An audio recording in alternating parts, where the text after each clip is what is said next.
오늘 말씀의 제목은 너의 하나님을 진실함으로 섬기라라는 것입니다.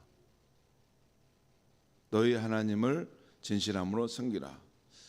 오늘 말씀은 다시 한번 여호수아가 임종을 앞둔 시점에서 이스라엘 모든 백성을 세겜에 불러 모아서 하나님 앞에서 언약 갱신 의식을 치르는 이야기입니다. 이스라엘 백성들이 하나님 앞에서 언약을 체결한 것은 이전에 모세가 시내산에서 한 것이죠.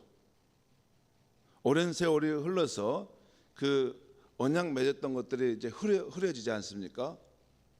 그 정신이 지금 약화되지 않습니까? 그래서 이제 그 언약을 여호수아가 다시 갱신하는 내식을 행한 것입니다. 없었던 것을 행한 것이 아니라 이전에 모세를 통해서 하나님과 앞에서 맺은 언약이 있었는데 그 언약을 빛이 바래진 그 언약을 다시 한번 꺼내서 그 언약을 새롭게 하고 그 언약의 말씀대로 살아갑시다라는 것을 오늘 본문에서 말씀하고 있는 것입니다. 1절 말씀을 제가 읽겠습니다. 1절 여호수아가 이스라엘 모든 지파를 세겜에 모으고 이스라엘 장로들과 그들의 수령들과 재판장들과 관리들을 부르매 그들이 하나님 앞에 나와 선지라. 하나님 앞에 서게 하고 하나님과 이스라엘 백성이 이렇게 마주서서 서로 다시 언약을 확실하게 맺도록 하신 것입니다.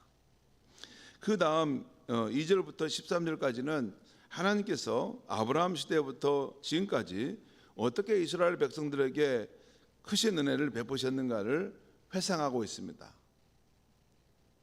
이 부분에서 많이 나오고 눈여겨볼 단어가 있는데요. 하나님께서 자신에 대해서 내가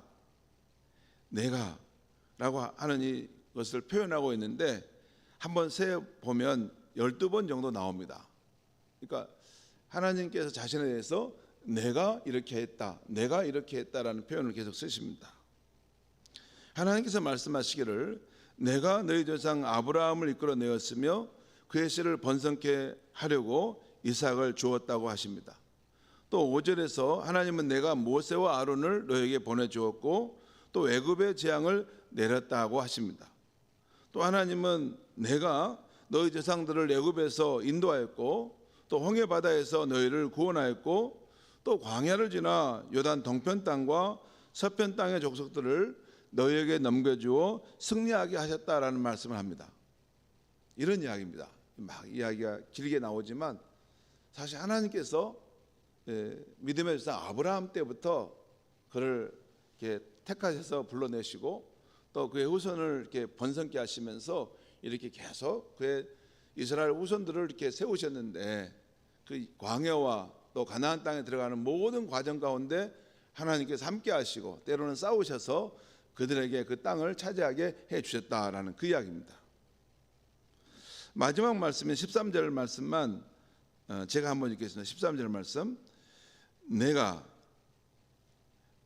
또 너희가 수고하지 아니한 땅과 너희가 건설하지 아니한 성읍들을 너희에게 주었더니 너희가 그 가운데에 거주하며 너희는 또 너희가 심지 아니한 포도원과 감람원의 열매를 먹는다 하셨느니라. 그러죠. 하나님께서 그 땅을 차지하게 하심으로 그 땅을 열매들을 수산들을 먹게 하셨다는 것입니다. 이렇게 이스라엘의 역사를 회상하는 자리에서 하나님께서는 내가 하였다고 이런 말씀을 하심으로써 곧 이스라엘 역사의 모든 상황에서 하나님께서 전적인 은혜를 베푸셨다는 것을 강조하고 있는 것입니다. 사실 우리도 마찬가지죠. 가만히 생각해 보면 우리가 생명을 얻어 이 땅에 살아가고 여기까지 살아온 거 보면 하나님께 전적인 은혜를 베푸셔서 우리가 산 것입니다. 그걸 삼은 것입니다. 나이가 들어가고 이제 세월이 지날수록 상실하는 것들이 많아져 가면 야, 이것이 당연한 것이 아니라 하나님이 내게 주신 선물이었구나 이런 것을 깨달아갑니다. 여러분 우리 몸에 작은 수술 하나 할 때 때로는 임플란트 하나를 이렇게 끼울 때요, 이게 안에 있는 것을 원래 것을 빼내잖아요. 그리고 우리 속 안에 있는 내장의 장기 중에 어떤 하나를 잘라내잖아요. 세월이 지나서 더 이상 못 쓰게 되면. 그렇죠? 그때 상실의 아픔을 느끼기도 하지만 또 다른 면에서는 이게 당연한 것이 아니고 그동안 하나님이 주신 선물이었구나, 그걸 깨닫습니다. 이게 내 안에 있는 치아가 이 하나가 그냥 있었던 것이 아니라 하나님 주신 선물인데 내가 그동안 잘 사용했는데 이제는 이것이 노후돼서 쓸 수가 없구나, 그런 거 아닙니까?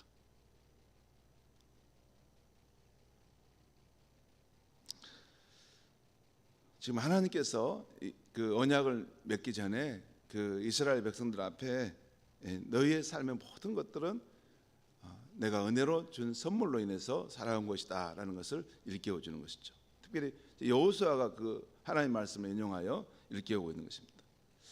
자, 그리고 14절에서 여호수아는 이스라엘 백성들에게 지난날 하나님과 맺은 언약, 그 약속에 신실하십시오라고 다시 한번 권면하고 있어요.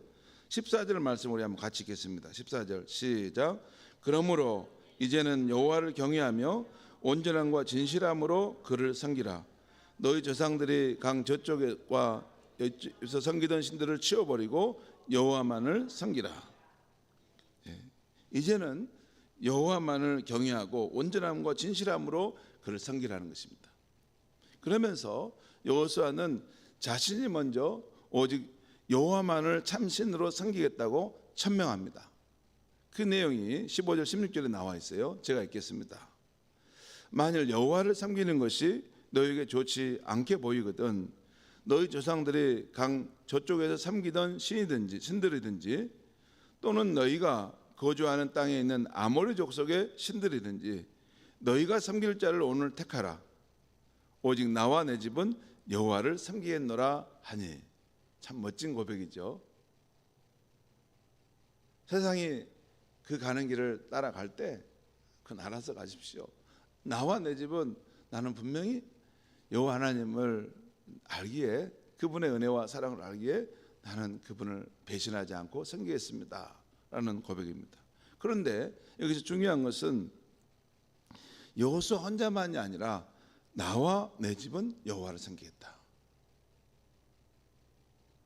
나만 잘 믿고 가는 게 아니고 나와 내 자손들 후손들이 함께 하나님을 경외하는 가문을 세우고 가겠다는 것입니다. 자, 이렇게 여호수아가 먼저 결단하자 이제 백성들도 결단코 여호와를 버리고 다른 신들을 섬기지 않겠다고 다짐합니다. 자신들도 여호와를 섬길 것인데 그는 우리 하나님이시다라고 고백하고 있어요. 오늘 말씀 18절 제일 끝에 보면 나오죠. 그러므로 우리도 여호와를 섬기리니 그는 우리 하나님이심이니이다 하니라. 이게 오늘 말씀의 결론입니다.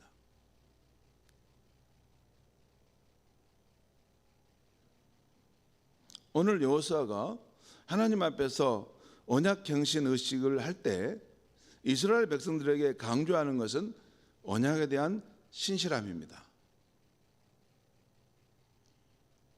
한번 약속을 했으면 상황에 따라서 마음을 변덕을 부리는 것이 아니고 한번 하나님을 섬기기로 약속했으면 기쁠 때나 슬플 때나 좋을 때나 어려울 때나 건강할 때나 아플 때나 변치 않는 마음으로 하나님을 신실하게 섬기라는 것입니다.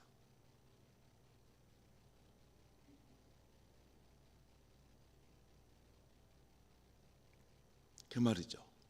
오늘 말씀이 그 말이에요. 성도 여러분, 그렇다면 신약 시대를 사는 우리 크리스찬들이 예수 그리스도를 통해 하나님과 맺은 새 언약, 우리는 옛 언약이 아니에요. 새 언약에 신실하다는 것은 어떻게 사는 것을 말씀할까요? 어제 말씀드렸듯이 성경에는 크게 두 가지 언약이 있습니다.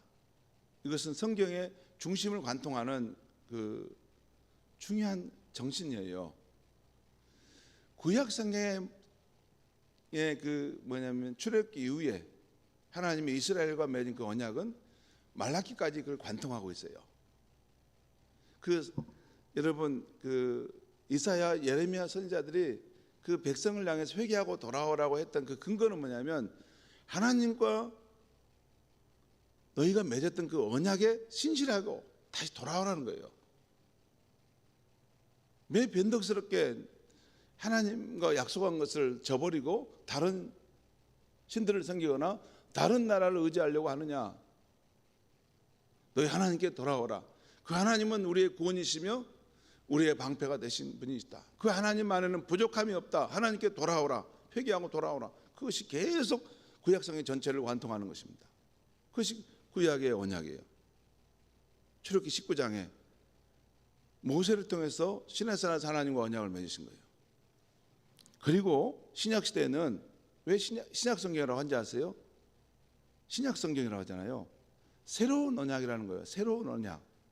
그것은 어디서 맺어지냐면 예수님을 통해서 그 골고다 언덕,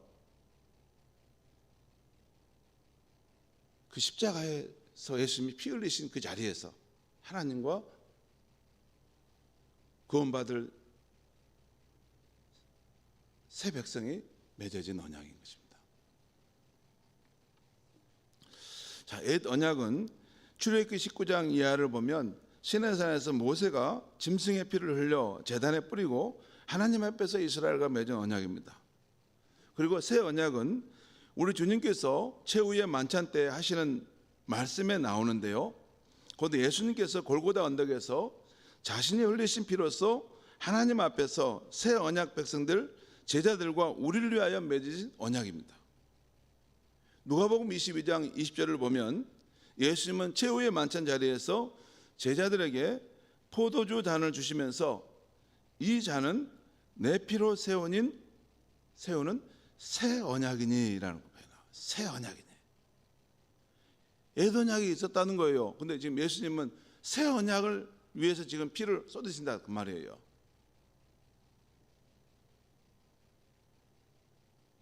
곧 너희를 위하여 붓는 것이라 라고 말씀합니다. 곧 새 언약을 맺기 위해 주님이 흘리신 보혈이라는 것이죠.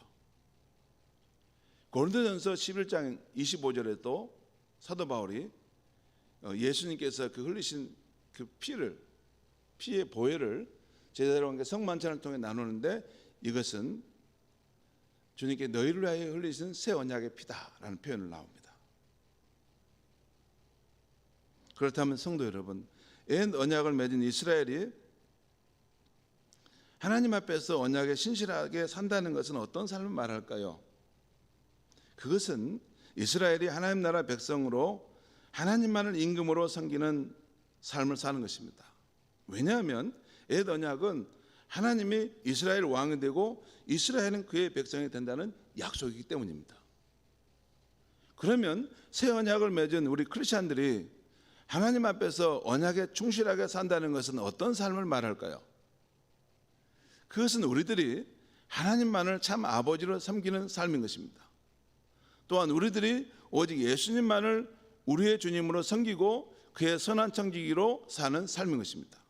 왜냐하면 신약 성경에서의 새 언약은 하나님이 우리의 참 아버지가 되신다는 것, 예수님이 우리의 참된 주인이 되신다는 약속이기 때문입니다.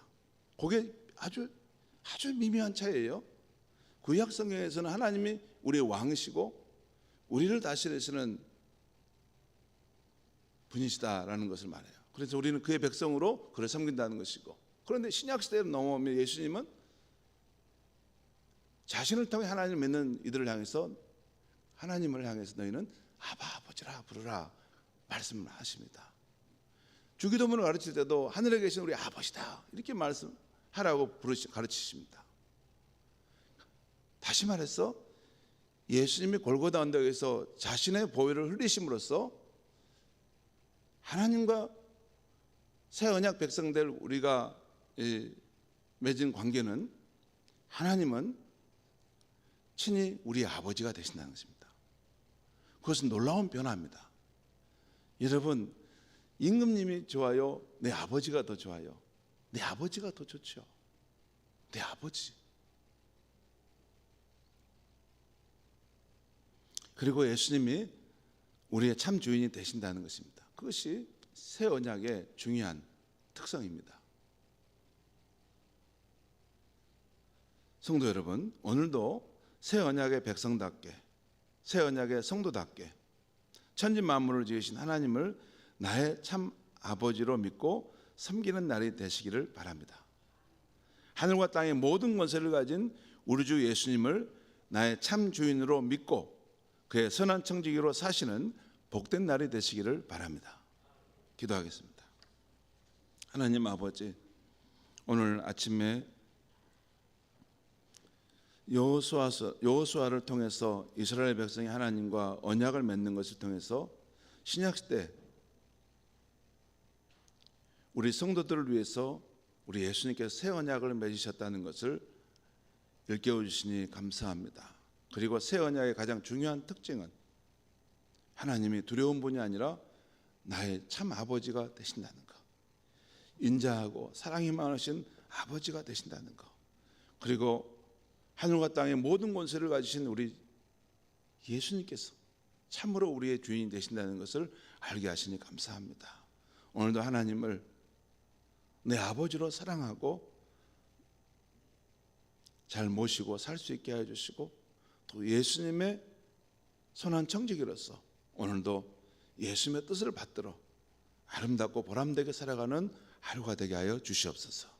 예수님의 이름으로 기도합니다. 아멘.